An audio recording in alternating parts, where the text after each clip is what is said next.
Apa kabar teman-teman semua? Semoga sehat selalu, panjang umur, dan dimudahkan rezekinya. Tentunya masih bersama saya Bang Al di channel Scaryland. Oke, baik, pada kesempatan kali ini saya akan kembali membacakan kisah mistis yang berjudul Sundel Bolong. Cerita ini adalah cerita pendek yang ditulis oleh Hari Wijaya. Terima kasih kepada penulis karena telah mengizinkan kami untuk membacakan kisah ini. Namun sebelum kita lanjut ke ceritanya, alangkah baiknya buat teman-teman yang baru bergabung di channel ini untuk menekan tombol subscribe dan loncengnya agar tidak ketinggalan cerita menarik lainnya dari Scaryland. Oke, tanpa lama-lama lagi langsung saja kita menuju ke ceritanya. Malam itu, aku bernyanyi seperti biasa bersama rekan-rekanku, meramaikan acara dan memberikan hiburan kepada pengunjung. Aku adalah penyanyi wanita yang biasa dipanggil untuk mengisi suatu acara dari kampung ke kampung. Aku bekerja tidak sendirian, aku bekerja bersama timku. Malam ini terasa begitu ramai. Kami tak henti-hentinya menerima request dari para penonton dan pengunjung acara hajatan ini. Aku sebenarnya merasa lelah, akan tetapi inilah pekerjaan kami. Antusias para pengunjung membuat kami semakin bersemangat. Semua keseruan ini kami rasakan sejak awal bernyanyi, hingga tak terasa sudah waktunya acara selesai. Para penonton sudah agak menjauh dari panggung.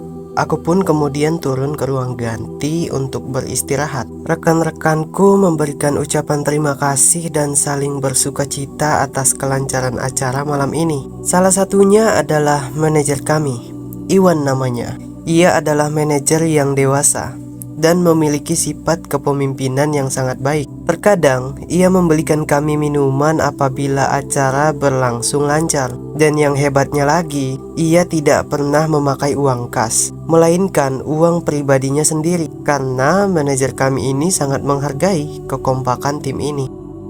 Isma, ini sudah larut, mau langsung pulang? Tanya Iwan yang datang kepada aku dari samping. Aku yang sedang melihat ke arah lain pun langsung menoleh ke arahnya. Iya, mau langsung pulang. Jawabku yang kemudian memakai tas. Menginaplah di rumahku dekat kok. Ujarnya sambil tersenyum. Loh, janganlah, gak enak. Udah, gak apa-apa. Rumahmu itu jauh banget loh. Aku pun kemudian dengan terpaksa menurut apa yang dikatakan Iwan. Entah kenapa, aku mudah saja menerima ajakan itu. Padahal, aku tak pernah semudah ini saat ada laki-laki yang menawariku seperti ini. Dalam kepalaku, aku masih mencari-cari alasan yang tepat untuk menolak ajakan ini. Tapi tetap saja tak bisa. Aku tak menemukan alasan itu. Akhirnya, dengan menaiki motornya, Iwan memboncengku menuju rumahnya. Dalam hati, aku berpikir sedikit cemas. Bagaimana kalau dia berniat jahat? Seharusnya tadi aku menolak saja ajakan ini, tapi tak bisa. Aku sudah berusaha tapi tak menemukan alasan untuk menolak ajakan ini. Hingga sampai di rumahnya pun aku tak bisa menolak. Seakan ada sesuatu yang memaksaku untuk menuruti perkataannya secara tak langsung.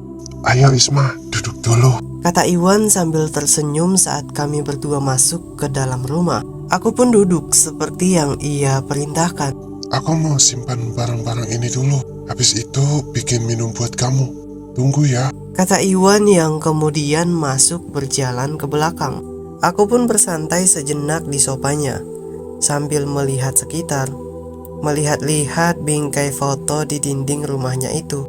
Ini mbak, minumnya. Kata seorang wanita yang menghampiriku. Wanita itu terlihat seumuran dengan Iwan. Akan tetapi, baru pertama kali aku bertemu dengannya. Terima kasih. Siapanya Iwan ya? Wanita itu kemudian duduk di sampingku dan berbisik dengan perasaan sedikit was-was. Aku Saras, istrinya Iwan. Kami baru menikah diam-diam. Jangan kasih tahu siapa-siapa ya.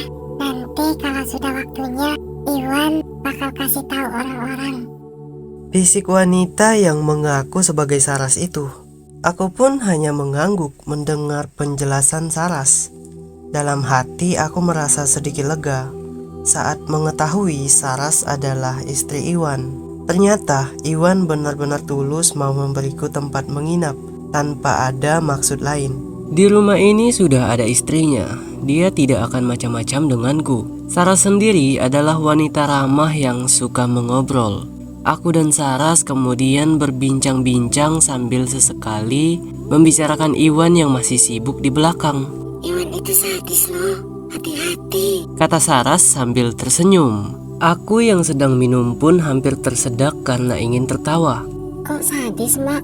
Soalnya kalau mainnya udah kebablasan, Iwan gak akan tanggung jawab. Dan gak akan segan-segan juga buat bunuh orang tersebut. Kok gitu, Mbak? Ya gitu deh.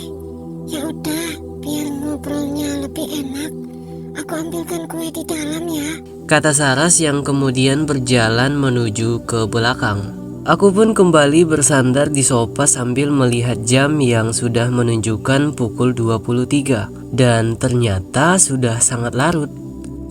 Kalau bisa, ingin sekali rasanya aku untuk segera tidur. Sesekali kupejamkan mata saat berada di sofa empuk dan nyaman ini. Hingga akhirnya Iwan datang dengan secangkir minuman yang ia bawa kemudian duduk di sampingku. Ini minumannya. Kemudian aku pun membuka mata dan melihatnya sudah ada di sampingku. Ngapain kamu bikin minuman lagi? Tadi istrimu sudah kasih aku minum. Jawabku yang segera mengganti posisi duduk. Oh iya, Wan. Kok istrimu gitu ya? Tadi kayak ngomong aneh gitu. Tanyaku yang segera menghabiskan minuman yang diberikan Saras tadi. Iwan tak menjawab dan hanya melihat gelas minumanku yang sudah habis. Wajahnya keheranan dan berkeringat. Aku pun bingung dibuatnya. Siapa yang kasih kamu minum? Dan juga, aku nggak punya istri.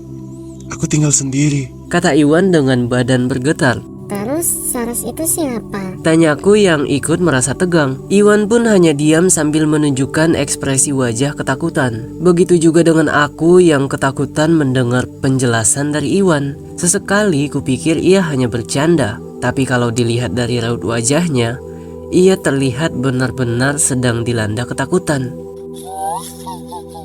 Terdengar suara tertawa seorang wanita yang terdengar menyeramkan dari arah dapur rumahnya Iwan. Suaranya sangat memekik dan nyaring. Aku segera berteriak tak karuan karena merasa sangat takut. Aku pun berlari ke dalam sebuah kamar di rumah tersebut. Begitu juga dengan Iwan yang ikut masuk ke dalam kamar, kemudian mengunci pintu. Kalau dari suaranya, aku yakin itu adalah suara tawa kuntilanak. Wan, itu apaan? Tanyaku yang panik sekaligus ketakutan. Iwan tak menjawab dan hanya bersandar di pintu sambil ketakutan. Sedangkan aku duduk di samping bawah meja. Suara tertawa itu masih terdengar, sangat menakutkan. Iwan tak berani mengatakan apa-apa. Sedangkan aku membaca doa-doa yang kupercaya dapat mengusir setan. Iya benar, sudah jelas ada setan jahat yang mengganggu rumah ini. Mataku sudah berkaca-kaca, mau menangis saking takutnya. Tak lama kemudian suara tertawa itu berhenti dan tak pernah terdengar lagi. Namun aku tetap mengucapkan doa-doa itu dengan pelan sambil meringkuk di samping meja kamar Iwan. Iwan mengintip dan tak menemukan siapa-siapa di luar kamar. Gak ada siapa-siapa. Kata Iwan sambil menelan ludah. Hanya ada satu keinginanku saat ini. Aku ingin segera pulang. Daripada harus tidur di rumah angker ini. Itu pun kalau bisa tidur.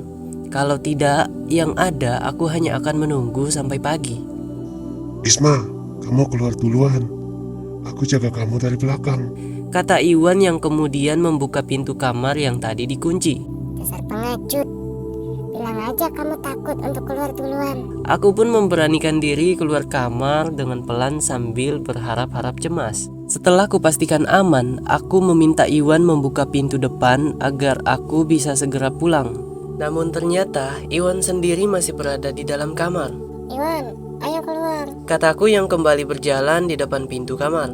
Isma, badanku kaku. Kata Iwan yang berdiri mematung di dalam kamar. Saat Iwan tak bisa menggerakkan badannya itulah, aku melihat sudah ada Saras berdiri di belakang Iwan. Penampilannya sangat berbeda, menyerupai kuntilanak dengan wajah pucat dan menyeramkan. Di sekitar matanya terlihat hitam lebam seperti terkena pukulan. Rambutnya panjang, berantakan, dan tak terawat. Aku pun berdiri ketakutan melihatnya. Jantungku pun serasa berhenti saking kagetnya. Aku tak bisa teriak ataupun mengatakan apa-apa sambil terus menatap sosok Saras itu. Minumannya habisin ya Mbak, Kata Saras kepadaku dengan nada datar. Kemudian pintu pun tertutup sendiri. Tak lama kemudian terdengar suara jeritan Iwan dari dalam kamar. Aku jatuh terduduk di lantai depan kamar Iwan. Pintu pun kemudian terbuka kembali dengan sendirinya. Aku masih duduk di depan pintu kamar dengan badan yang sudah lemas karena ketakutan. Setelah pintu dibuka, Iwan sudah tergeletak kaku tak bernyawa di lantai. Mata Iwan masih melotot. Terlihat jelas bekas cekikan di lehernya yang membiru. Di dekat Iwan ada Saras yang kembali berubah wujudnya. Kini Saras terlihat memakai baju kebaya sambil menari tarian ronggeng.